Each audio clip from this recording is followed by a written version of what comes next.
ನಮಸ್ಕಾರ ನನ್ನೆಲ್ಲ ಸ್ನೇಹಿತರಿಗೂ. ಬನ್ನಿ ಇವತ್ತು ಒಂದು ವೀಳ್ಯದೆಲೆಯಲ್ಲಿ ಮಾಡುವಂಥ ಸೂಪರ್ ಆಗಿರೋ ಸ್ವೀಟ್ಸ್ ಹೇಳ್ಕೊಡ್ತೀನಿ.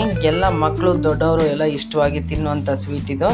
ತುಂಬ ಚೆನ್ನಾಗಾಗುತ್ತೆ, ಬೇಗನೂ ಆಗುತ್ತೆ. ವೀಳ್ಯದೆಲೆಯಲ್ಲಿ ಮಾಡುವಂಥ ಸ್ವೀಟು. ಆ ವೀಳ್ಯದೆಲೆ ತಿಂದಾಗ ವೀಳ್ಯದೆಲೆ ವಾಸನೆ ಎಷ್ಟು ಚೆನ್ನಾಗಿ ಬರುತ್ತೆ ಅಂದರೆ ಬನ್ನಿ ಇಲ್ಲಿ ಹೇಗೆ ಮಾಡೋದು ನೋಡೋಣ. ಇಲ್ಲೊಂದು 4 ವೀಳ್ಯದೆಲೆ ಚೆನ್ನಾಗಿ ತೊಳೆದು ಚೆನ್ನಾಗಿ ಒರೆಸೋಣ. ವೀಳ್ಯದೆಲೆ ತೊಳೆದಿರೋದು ತೋರಿಸ್ತಾ ಇದ್ದೀನಿ. ವೀಳ್ಯದೆಲೆ ಎಳೆದಾರು ತೊಗೊಳ್ಳಿ, ಬಲ್ತಿರೋದಾರು ತೊಗೊಳ್ಳಿ. ಮೈಸೂರು ವೀಳ್ಯದೆಲೆ ತೊಗೊಂಡಿದ್ದೀನಿ ನೋಡಿ, ಚೆನ್ನಾಗಿ ತೊಳೆದಾಗಿದೆ. ಈಗ ಒಂದು ಟಿಶ್ಯೂ ಪೇಪರ್ ತೊಗೊಂಡು ಚೆನ್ನಾಗಿ ಒರೆಸೋಣ. ತೊಟ್ಟ ಹತ್ರ ಎಲ್ಲ ಚೆನ್ನಾಗಿ ಒರೆಸ್ಕೊಳ್ಳಿ.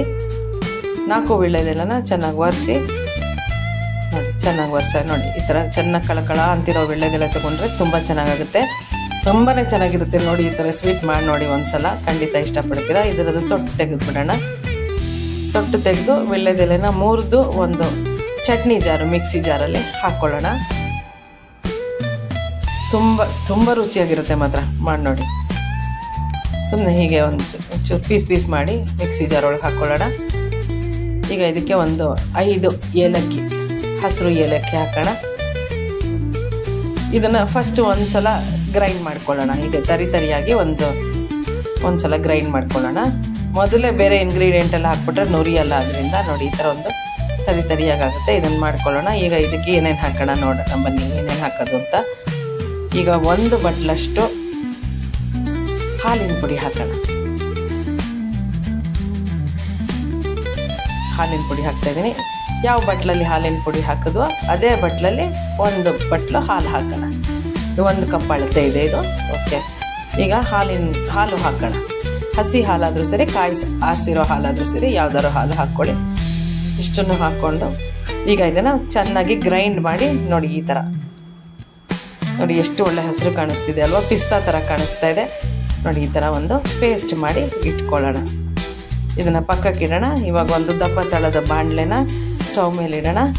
ಅದೇ ಅಳತೆಯಲ್ಲಿ ಯಾವುದರಲ್ಲಿ ನಾವು ಹಾಲಿನ ಪುಡಿ ತೊಗೊಂಡಿದ್ವೋ ಅದೇ ಅಳತೆಯಲ್ಲಿ 1/4 ಬಟ್ಲಷ್ಟು ಕೊಬ್ಬರಿ ತುರಿ, ಡೆಸಿಕೇಟೆಡ್ ಕೋಕೋನಟ್ಟು, ಇದನ್ನು ತೊಗೊಂಡು ಚೆನ್ನಾಗಿ ಹುರಿಯೋಣ. ಗಮ್ ಅಂತ ಒಂಚೂರು ಕೆಂಪಾದರೂ ಪರವಾಗಿಲ್ಲ, ಚೆನ್ನಾಗಿ ಹುರ್ಕೊಳ್ಳೋಣ. ಇದನ್ನು ಹಸಿ ವಾಸನೆ ಇರಬಾರ್ದು, ಸಿಮ್ಮಲ್ಲಿ ಕಡಿಮೆ ಉರಿನಲ್ಲಿ ಹುರಿಯೋಣ. ಇದನ್ನು ತುಂಬಾ ಚೆನ್ನಾಗಾಗುತ್ತೆ, ಮಾಡಿ ನೋಡಿ. ಮತ್ತೆ ಮಾಡಬೇಕು ಅನಿಸುತ್ತೆ ಆ ಥರ ಸ್ವೀಟ್ ಇದು. ಚೆನ್ನಾಗಿ ಹುರಿಯೋಣ, ಕಡಿಮೆ ಊರಿನಲ್ಲೇ ಹುರಿಯೋಣ. ಹುರಿಯೋದು ತೋರಿಸ್ತಾ ಇದ್ದೀನಿ. ಇದೊಂದು 3-4 ನಿಮಿಷನಾರು ಆಗುತ್ತೆ ಹುರಿಯೋಕ್ಕೆ. ಕೈ ಬಿಡದೆ ಹುರಿತಾ ಇರಬೇಕು, ಬಿಟ್ಬಿಟ್ರೆ ತುಂಬ ಕೆಂಪಾಗೋಗುತ್ತೆ. ಜೋಪಾನ ನೋಡ್ಕೊಳ್ಳಿ. ಹೀಗೆ ಹುರಿಯೋಣ.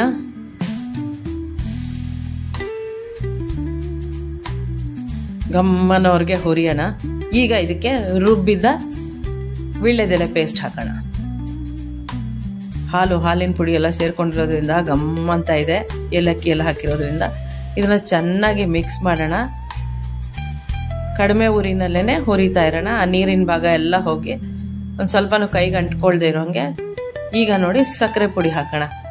ಪುಡಿ ಸಕ್ಕರೆ, ಬೂರಾ ಸಕ್ಕರೆ ಅಲ್ಲ ಇದು, ಪುಡಿ ಸಕ್ಕರೆ. 1/4 ಬಟ್ಲಷ್ಟು ಸಕ್ಕರೆ ಬೇಕಾಗುತ್ತೆ. ಈಗ ಇದಕ್ಕೆ ಕಂಡೆನ್ಸ್ಡ್ ಮಿಲ್ಕು ಹಾಕೋದ್ರಿಂದ ತುಂಬ ಸಕ್ಕರೆ ಏನು ಬೇಡ, 1/4 ಬಟ್ಲು. ಯಾವ ಬಟ್ಲು ಅಳತೆ ತೊಗೊಂಡಿದ್ದು ಅದೇ ಅಳತೆಲ್ಲೇ ತೋರಿಸ್ತಾ ಇದ್ದೀನಿ. ಹಾಕ್ಕೊಂಡು ಇದನ್ನು ಚೆನ್ನಾಗಿ ಮಿಕ್ಸ್ ಮಾಡೋಣ. ಸಕ್ಕರೆ ಫಸ್ಟ್ ಚೆನ್ನಾಗಿ ಮಿಕ್ಸ್ ಆಗಿಬಿಡಲಿ. ಮಿಕ್ಸ್ ಆದಮೇಲೆ ಸ್ವಲ್ಪ ತುಪ್ಪ ಹಾಕೋಣ. ಆಮೇಲೆ ಇದು ಹಾಕೋಣ, ತುಪ್ಪ ಹಾಕಿ ತೋರಿಸ್ತೀನಿ ನೋಡಿ. ತುಪ್ಪ ಹಾಕೋದು, ಕಂಡೆನ್ಸ್ಡ್ ಮಿಲ್ಕ್ ಹಾಕೋಣ. ನಾನು ಅಮೂಲ್ ಮಿಠಾಯಿ ಮೇಟ್ ಇದನ್ನು ತಗೊಂಡಿದ್ದೀನಿ. ಇದನ್ನು ಚೆನ್ನಾಗಿ 1 ದೊಡ್ಡ ಸ್ಪೂನಷ್ಟು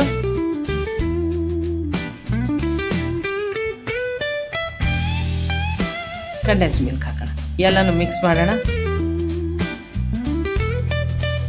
ಈಗ ತುಪ್ಪ ಹಾಕೋದು ತೋರಿಸ್ತಾ ಇದ್ದೀನಿ. ಅಲ್ಲೇ ಹೇಳಿಬಿಟ್ಟೆ, ಇರಲಿ ಪರವಾಗಿಲ್ಲ. ಈಗ ತುಪ್ಪ ಹಾಕೋದು 1 ಸ್ಪೂನಷ್ಟು ತುಪ್ಪ ಹಾಕ್ಕೊಳ್ಳೋಣ. ಚೆನ್ನಾಗಿ ಬಾಣಲೆ ಬಿಟ್ಟು ಬರಬೇಕು, ಅಲ್ಲಿವರೆಗೂ ಚೆನ್ನಾಗಿ ಹುರಿಯೋಣ. ಬಹಳ ರುಚಿಯಾಗಿರುತ್ತೆ, ಮಾಡಿ ನೋಡಿ.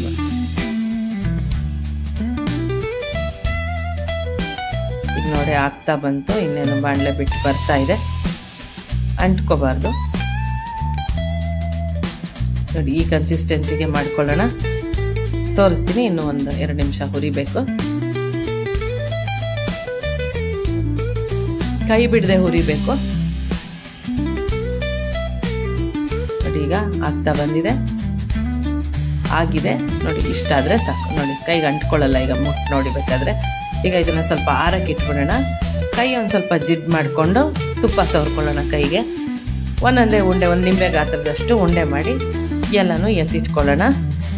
ಹಾಗೆ ಆ ಉಂಡೆನೇ ಕೈ ಬೆರಳ ಮೇಲೆ ಇಟ್ಕೊಂಡು ಒಂದು ಹಳ್ಳ ಮಾಡ್ಬೋದು. ನಾನಿಲ್ಲಿ ಸ್ಕೂಪ್ ಥರ ಐತಲ್ಲ ಅದನ್ನೇ ಉಪಯೋಗಿಸಿದ್ದೀನಿ.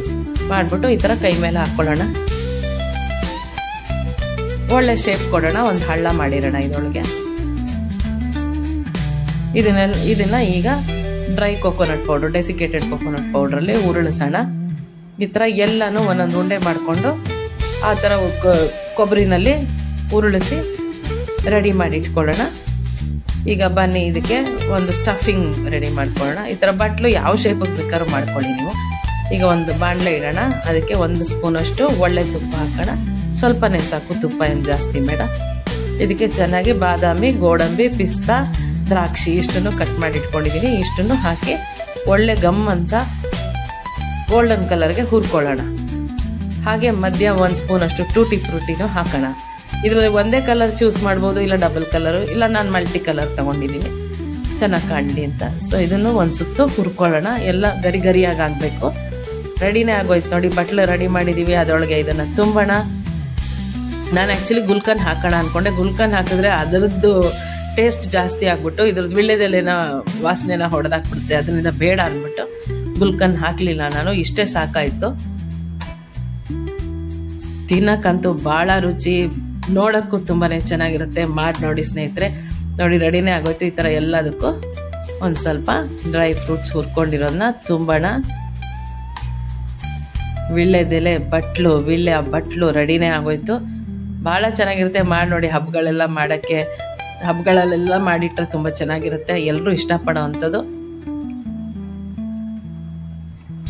ಯಾವುದೋ ಸ್ವೀಟ್ ಮಾರ್ಟಲ್ಲಿ ಹೋಗಿ ನೀವು ಯಾವುದೋ ಒಂದು ಸ್ಪೆಷಲ್ ಸ್ವೀಟ್ ಕೊಂಡ್ಕೊಂಡಂಗೆ ಕಾಣುತ್ತೆ ಖಂಡಿತ. ತುಂಬ ಈಸಿಯಾಗಿ ಮಾಡುವಂಥ ಸ್ವೀಟ್ ಇದು. ನೋಡಿ ತುಂಬ ಆಯಿತು. ಒಂಚೂರು ಡೆಕೋರೇಟ್ ಮಾಡೋದು ತೋರಿಸ್ತಾ ಇದ್ದೀನಿ. ಅಷ್ಟೇ, ಮುಗೀತು. ಸೂಪರ್ ಆಗುವಂಥ ವೇಳ್ಯದ ಬಟ್ಟಲು ರೆಡಿ. ತಿನ್ನಿ, ಮಾಡಿ ನೋಡಿ. ತಿನ್ಬಿಟ್ಟು ಮತ್ತೆ ಕಾಮೆಂಟ್ ಬಾಕ್ಸಲ್ಲಿ ತಿಳಿಸಿ ಹೇಗಾಯಿತು ಅಂತ. ಇವತ್ತು ಒಂದು ಕುಕ್ಕಿಂಗ್ ಕಾಂಪಿಟೇಷನ್ ಇತ್ತು, ಅದಕ್ಕೆ ಮಾಡ್ಕೊಂಡು ಹೋಗಿದ್ದೆ. ಎಲ್ಲರೂ ಇಷ್ಟಪಟ್ಟು ತಿಂದರು. Thank you. ಅದರಲ್ಲಿ ಪ್ರೈಸ್ ಏನು ಬರಲಿಲ್ಲ, ಆದರೂ ಪರವಾಗಿಲ್ಲ. ಇಟ್ ವಾಸ್ ಗುಡ್ ಎಕ್ಸ್ಪೀರಿಯನ್ಸ್ ಅಂತ ಹೇಳ್ತೀನಿ. ನೋಡಿ ತುಂಬ ಚೆನ್ನಾಗಾಗುವಂಥ ವೀಳ್ಯದ ಬಟ್ಟಲು ರೆಡಿ. ಥ್ಯಾಂಕ್ ಯು ಸ್ನೇಹಿತರೆ, ಈ ವಿಡಿಯೋ ಫುಲ್ ವಾಚ್ ಮಾಡಿದ್ದಕ್ಕೆ ಥ್ಯಾಂಕ್ ಯು ಸೋ ಮಚ್. ನಿಮ್ಮ ಸಮಯ ಕೊಟ್ಟು ಪೂರ್ತಿ ನೋಡಿದ್ದಕ್ಕೆ ಧನ್ಯವಾದಗಳು. ಹೀಗೆ ನಿಮ್ಮ ಪ್ರೋತ್ಸಾಹ ಮುಂದುವರಿಲಿ. ಇನ್ನು ಮತ್ತೆ ಕೆಲವು ಡಿಶಸ್ನ ಪೋಸ್ಟ್ ಮಾಡ್ತಾ ಇರ್ತೀನಿ. ಬನ್ನಿ. ಥ್ಯಾಂಕ್ ಯು ಸೋ ಮಚ್ ನನ್ನ ಈ ರೆಸಿಪಿ ನೋಡಿದ್ದಕ್ಕೆ. Thank you. ಮತ್ತೊಮ್ಮೆ ಧನ್ಯವಾದಗಳು.